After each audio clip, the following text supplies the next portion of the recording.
Well, hey guys, in today's review, I'm going to talk about this Husky 46-piece stubby tool set. This thing is great. I think it's going to do a great job for you. Has a lot of cool features in it. One of the cool things is you can just keep this at your house if you need a little small tool set to stick somewhere in your house. This doesn't take up a lot of space. It's going to be good for that.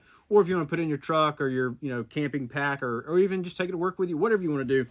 Has a lot of cool things. Want to highlight some of these. Number one, you see you have the adjustable wrench right here. So if you want to use that, you can use that. You have just a ratchet driver. So if you want to use a ratchet driver, you can have that and get all different types of ratchets right here. Good size on this. And one cool thing I like about this size is if you are working on something, it's not going to take up a lot of space. So if you have something tight, you can grab one of these. That's definitely going to be helpful. And then you also have the ratchet right here. You have a bunch of different ones. And so you got all different types.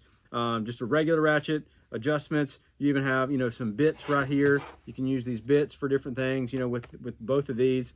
And so I think this is definitely going to be a great option for you if you're looking for something to use. Again, keep at the house. Maybe it's a gift for someone or just to use, especially in tight spaces. I think it's a great option. Highly recommend it.